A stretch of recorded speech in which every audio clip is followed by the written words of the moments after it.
অখিল গগৈৰ দুটা উদাহৰণে উটকাই দিলে বদৰুদ্দিন আজমলৰ গোপন ৰহস্য।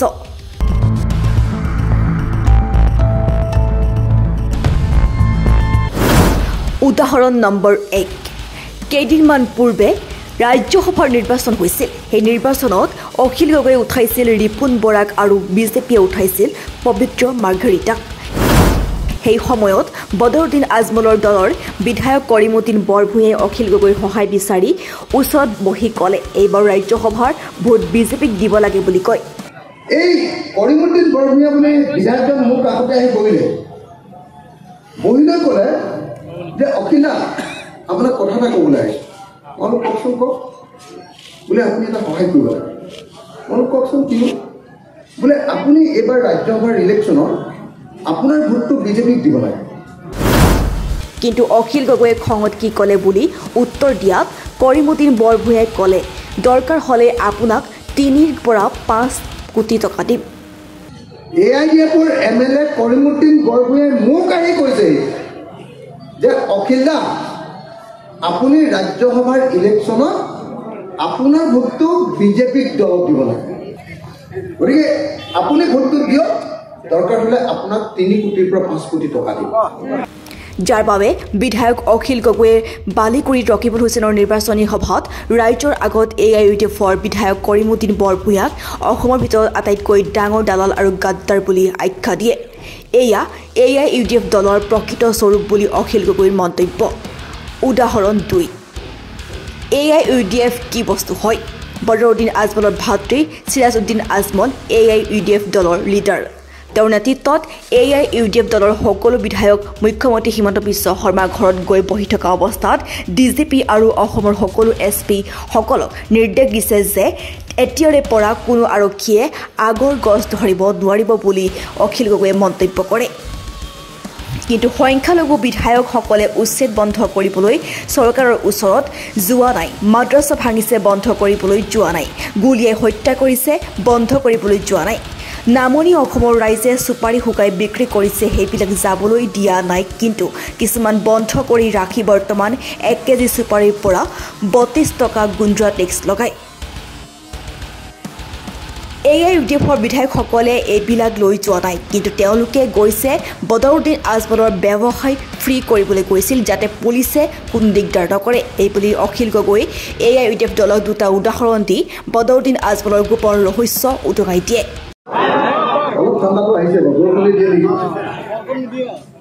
মই দুটা উদাহৰণ দিম। বদৰুদ্দিন আজমল ডাঙৰীয়াই পাৰ্টিটোৱে মই দুটা উদাহৰণ দিলে এই পাৰ্টিটো কাৰ মানুহ আপোনালোকে গম পাব। কেইদিনমানৰ আগতে ৰাজ্যসভাৰ ইলেকশ্যন হৈছিলে, জানেনে? ৰাজ্যসভাৰ ইলেকশ্যন আমি উঠাইছিলোঁ ৰিপুণ বৰা আৰু বিজেপিয়ে উঠাইছিলে পবিত্ৰ মাৰ্ঘেৰিটা নামৰ মানুহ এজনক। মনত আছেনে বাৰু?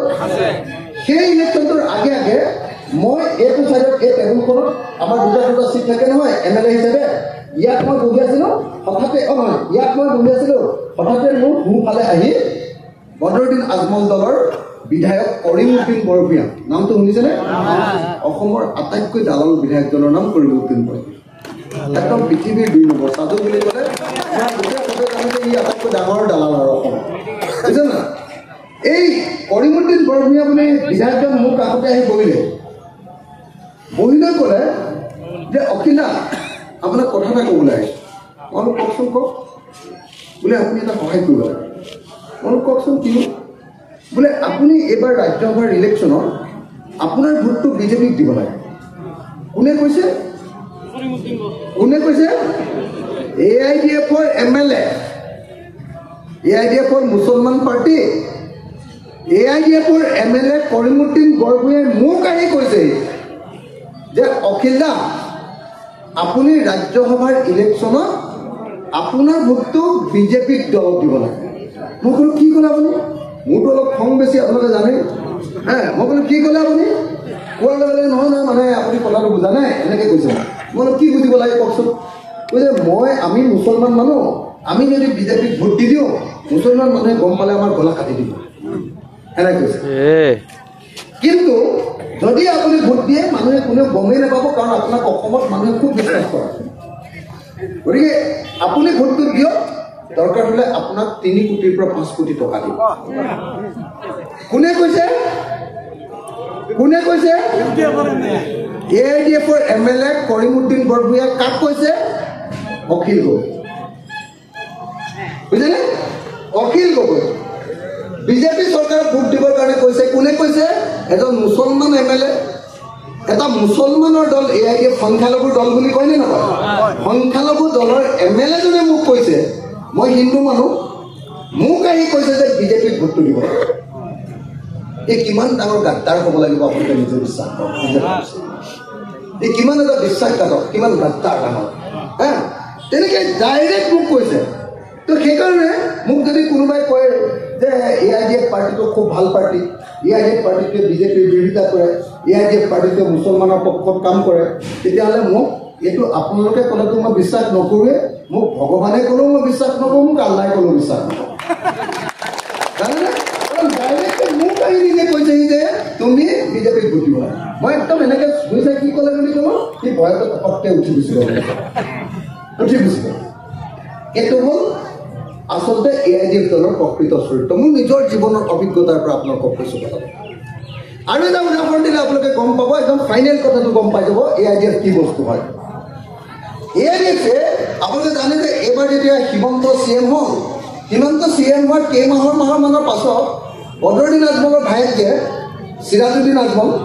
চিৰাজুদ্দিন আজমলে মানে AIDF দলৰ লিডাৰ আমাৰ AIDF দলৰ বিধানসভাৰ লিডাৰ তেওঁৰ নেতৃত্বত হিমন্ত বিশ্ব শৰ্মাৰ ওচৰলৈ চব MLA বিলাক গ'ল চব MLA গৈছে দেই চব AIDFৰ MLA বিলাক গ'ল AIDFৰ MLA বিলাক ভিতৰত গৈছে বাহিৰত গোটেই TV ৰৈ আছে আৰে মুছলমান পাৰ্টি বিজেপি হিন্দু পাৰ্টিৰ ওচৰলৈ গৈছে CMৰ কোৱাৰ্টাৰলৈ গৈছে তাকো ঘৰলৈ গৈছে তাৰমানে অফিচিয়েলিও নহয় বাহিৰত গোটেই TV বিলাকে লাইভ দি আছে AIDF সোমাই আছে বহুত TV চাই আছোঁ তেতিয়া 2 ঘণ্টামান যেতিয়া হৈছে মোৰ ফোনলৈ এটা WhatsApp মেছেজ আহিছে এতিয়াও মই মেছেজটো আপোনালোকক দেখুৱাব পাৰোঁ মোৰ লগত এতিয়াও আছে WhatsApp মেছেজ এটা আহিছে কি আহিছে মই চাইছোঁ এইটো এটা WP মেছেজ কি বস্তু মই চালোঁ যে তলত CMৰ চহী আছে কি লিখা আছে তাত DGP অসম পুলিচৰ যিজন হেড DGP আৰু সব অসমৰ SP বিলাকলৈ অৰ্ডাৰ দিছে যে এতিয়াৰ পৰা এই যে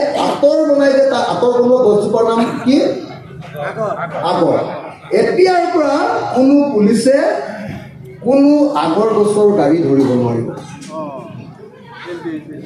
বুজি পালেনে নাই কি তেওঁলোক বহি আছে তাৰ ভিতৰত বহি থাকোঁতে ভিতৰত CMৰ লগত বহি থাকোঁতে CMৰ অফিচৰ পৰা অৰ্ডাৰ গৈছে SP আৰু DGPলৈ যে কোনেও আগৰ গছৰ গাড়ীবিলাক ধৰেনে নাই ৰাস্তাত ধৰে নহয় পুলিচে এতিয়াৰ পৰা ধৰিব নোৱাৰিব বুলি এটা অৰ্ডাৰ উলিয়াইছে অৰ্থাৎ আপোনালোকৰ সংখ্যালঘু বিধায়কবিলাকে আপোনালোকৰ মানুহবিলাকৰ ঘৰবিলাক যে ভাঙি দিছে সেইটো বন্ধ কৰিবলৈ চৰকাৰৰ ওচৰলৈ যোৱা নাই উচ্ছেদ বন্ধ কৰিবলৈ যোৱা নাই মাদ্ৰাছা ভাঙিছে সেইটো বন্ধ কৰিবলৈ যোৱা নাই ল'ৰাবিলাকক গুলিয়াই হত্যা কৰিছে সেইটো কৰিবলৈ যোৱা নাই নামনি অসমৰ মানুহে চুপাৰি তামোলৰ চুপাৰি এইবিলাক কাটি শুকুৱাই বিক্ৰী কৰে সেই বিক্ৰী কৰা চুপাৰিবিলাক এতিয়া পুলিচে যাবলৈ নিদিয়ে কিছুদিন বন্ধ কৰিলে তাৰপিছত 1 কেজি চুপাৰিৰ ওপৰত 32 টকা গুণ্ডা টেক্স লগালে নে নাই চবেই জানে যোনে বেপাৰ কৰে চবেই জানে সেইবিলাক কথাও ক'বলৈ যোৱা নাই যে আমাৰ মানুহৰ এনেকুৱা ব্যৱসায়ৰ ওপৰত কেলে হাত দিছ সেইটো কথা ক'বলৈ যোৱা নাই কেলে কৈছে